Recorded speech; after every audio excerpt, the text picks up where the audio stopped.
South Africa's governing African National Congress has entered one of its most dangerous internal political battles in years after rival factions inside the party intensified pressure on President Cyril Ramaphosa to resign following the explosive Constitutional Court ruling on the Falafala scandal.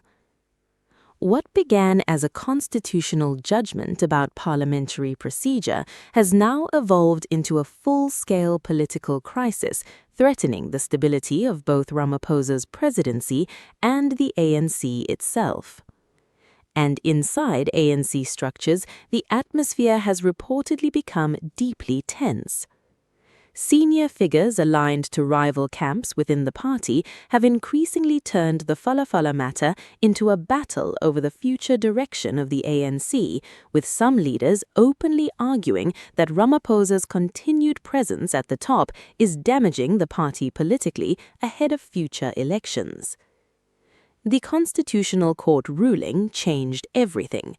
By declaring that Parliament acted unlawfully when it blocked the Section 89 impeachment process linked to Falafala, the country's highest court effectively reopened one of the most politically toxic scandals of Ramaphosa's presidency. And the judgment immediately reignited long-standing factional tensions that had been simmering quietly inside the ANC for months. According to growing political discussions within ANC circles, some leaders believe the reopening of the Falafala process has weakened Ramaphosa's moral authority to continue leading both the party and the country. Others, however, see the pressure campaign against him as part of a broader factional attempt to regain political control inside the ANC ahead of future leadership contests. That internal divide is now becoming impossible to hide, because the Falafala scandal is no longer just an opposition talking point. It has become an internal ANC battlefield. The controversy dates back to the 2020 burglary at Ramaphosa's Falafala game farm in Limpopo, where large sums of foreign currency linked to a buffalo transaction were allegedly stolen. Questions surrounding the storage of the money, the handling of the theft, and allegations of concealment transformed the incident into a national political storm. Ramaphosa denied wrongdoing and insisted the funds came from a legitimate game sale. But despite those denials, the scandal continued to follow him politically. Then came the Section 89 panel report in 2022. The independent panel concluded that there was prima facie evidence suggesting the president may have constitutional questions to answer. At the time, the ANC used its parliamentary majority to block a full impeachment inquiry. Now, years later, the Constitutional Court has effectively ruled that Parliament failed in its constitutional duties by shutting down that process. And suddenly the ANC's internal tensions exploded back into public view. Political insiders say rival factions quickly interpreted the ruling in completely different ways. Ramaphosa's allies reportedly framed the judgment as procedural rather than a declaration of guilt, insisting that the president still deserves due process and constitutional fairness. But critics within the ANC have taken a much harder line.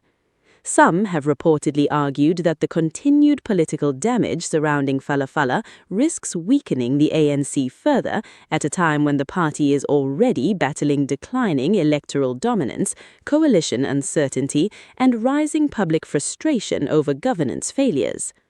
The pressure intensified after former ANC MPs and veterans publicly welcomed the Constitutional Court judgment, describing it as a victory for accountability and constitutional oversight.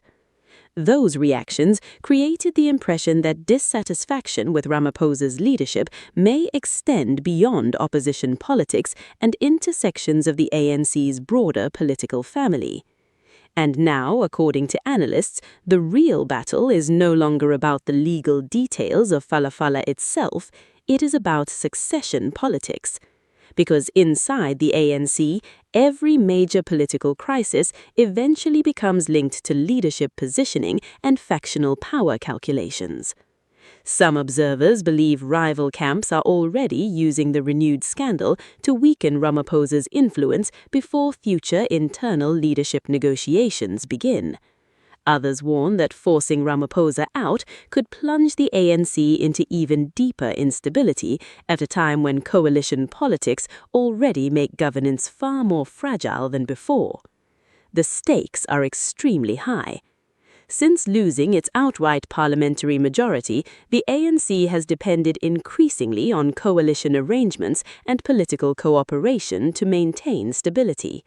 That means any serious internal rupture at the top could have consequences not only for the ANC, but for the Government of National Unity itself. And there is another growing concern inside political circles. If the ANC appears divided over Ramaphosa's future, while Parliament reopens discussions around impeachment processes, investor confidence and political stability could face renewed pressure. That is why some ANC leaders are reportedly calling for internal unity, despite the tensions. But unity inside the party is becoming increasingly difficult to maintain, especially because the Falafala matter touches directly on the ANC's biggest long-term problem, public trust. For years, the ANC has promised renewal, anti-corruption reforms, and ethical governance after the state capture era. Now, critics argue the party faces another defining credibility test. Can it genuinely support accountability when the scrutiny reaches the president himself, or will factional protection once again overpower constitutional principles? That question now hangs heavily over both Parliament and the ANC's internal structures. Meanwhile, opposition parties are watching closely. The economic freedom fighters has continued demanding full accountability, while the Democratic Alliance insists it will participate fully in any renewed parliamentary process surrounding Falafala. For Ramaphosa personally, the situation has become increasingly delicate. Even without a final legal finding against him, the political damage caused by the scandal's return is already reshaping national debate. And with ANC factions now openly clashing behind the scenes over his future, South Africa may be entering one of the most uncertain political periods since the beginning of coalition governance. Because what is unfolding now is no longer simply a scandal, it is a power struggle inside the ruling party itself. And the outcome could determine not only Ramaphosa's political future, but the future direction of the ANC in the post-majority era.